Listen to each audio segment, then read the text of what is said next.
Hey everybody, welcome to Life Overhaul podcast. I'm Julie Nygaard, host of the show and author of a book called Life Overhaul, What Are You Waiting For?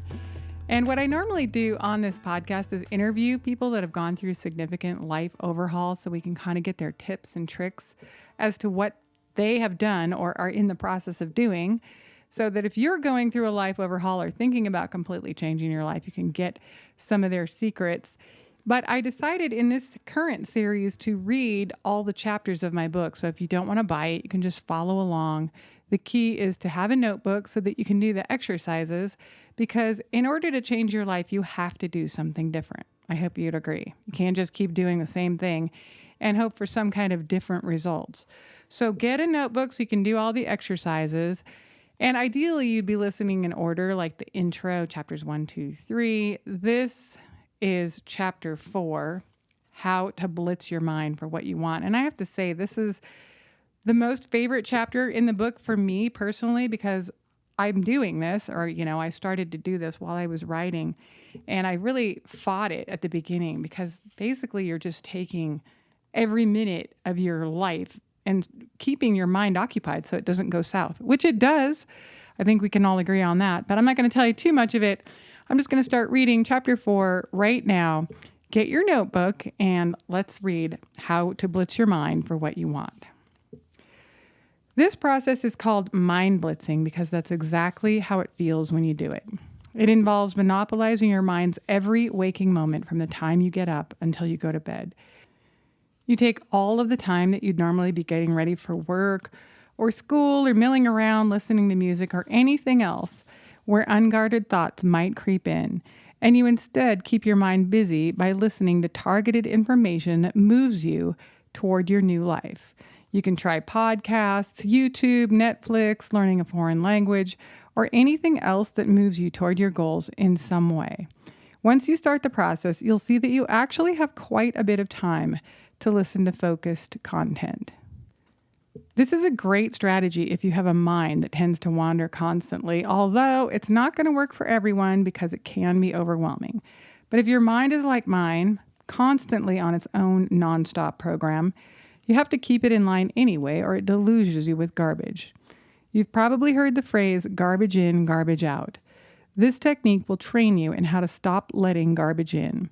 When you're fully in charge of what is going into your mind, you're going to have much better results on what is coming out. Here are some of the ways to apply the mind-blitzing technique. 1. Upon waking.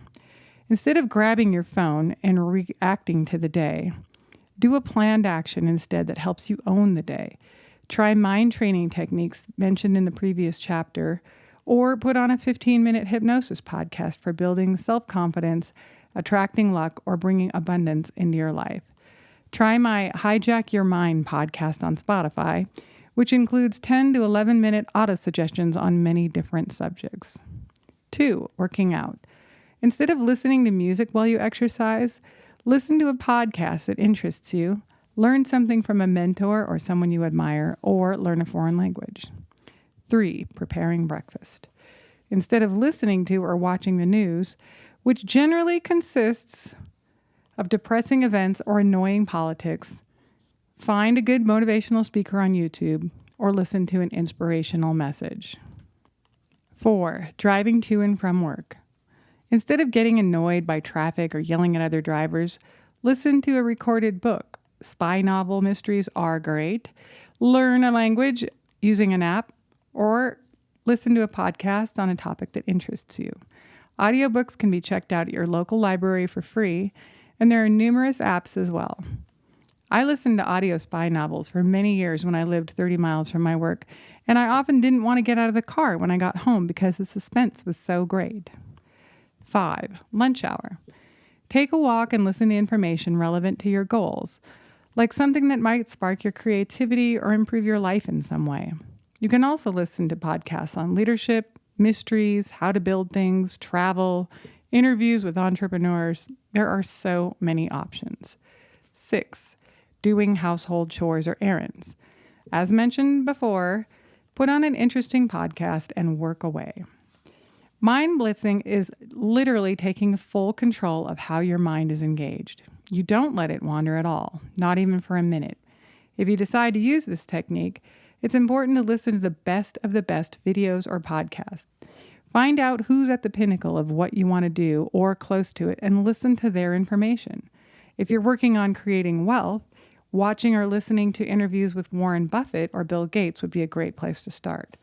If you want to be a professional speaker, check out presenters like Tony Robbins, Bob Proctor, Wayne Dyer, and other masters of speaking success.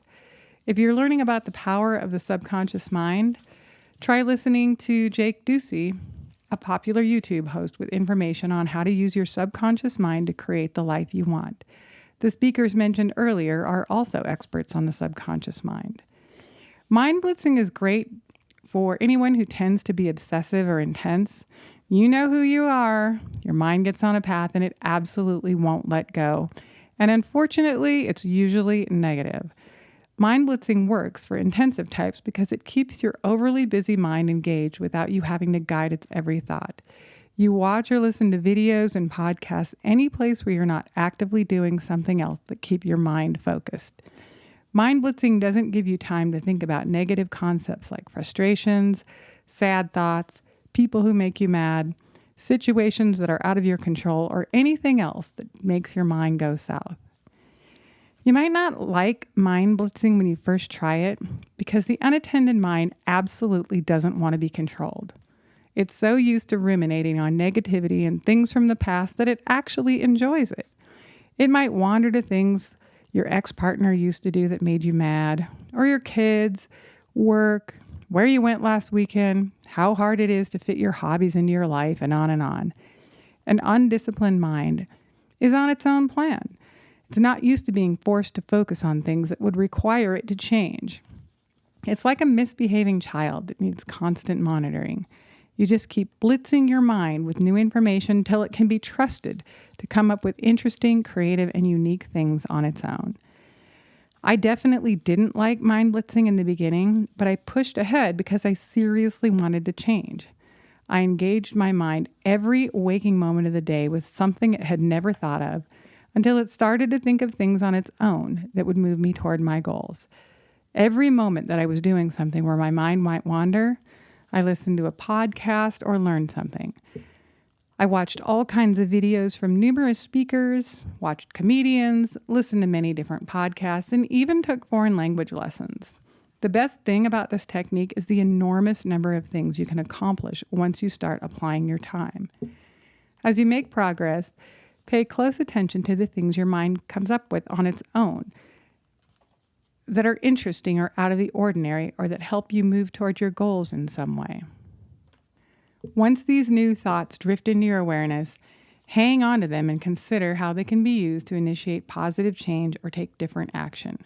For this book, I told my mind over and over to be open to unique ideas that would inspire people and help them understand how to create change in their own lives. The Mind Blitz works because it doesn't let you slip back to your past or into mediocrity or negativity or anything else that takes you off the path to creating your new life. You're constantly listening to something until your mind starts automatically creating what you want.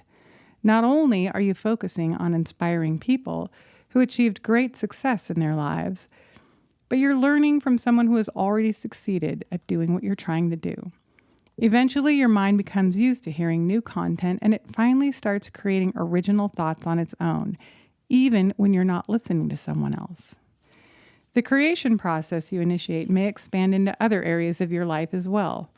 Each person is different, but food might start to taste better. Sunsets might look more beautiful.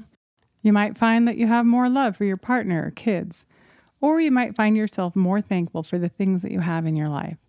The only way to have the experience, of course, is to try it. So that's all there is to chapter 4, right? Just learning how to engage your mind so that it doesn't have a tendency to go wandering off on its own to things that are negative, non-productive, or that don't move you toward your new life. Now, I had to do this in my own life because I naturally think of negative things unless I'm constantly engaged in something positive. And as I was saying in the book, I didn't like it at first, but I got used to it. And now I'm happy to be engaged in something that moves me in a positive direction. And I find I'm in a good mood more often and just kind of enjoying life as a whole. So thank you for listening to Life Overhaul. The book is going to be available on Amazon after June 15th, 2020. Also on our website, thechocolatetherapist.com, which is my chocolate company that I own. Hope that this chapter has helped you. And if you choose to get the book or listen to all the podcasts on Life Overhaul, what are you waiting for? Whatever project you are attempting in your life, whether it's an overhaul or a minor adjustment, I wish you the best of luck. And I truly hope that this information and this podcast helps you. We'll catch you on the next episode.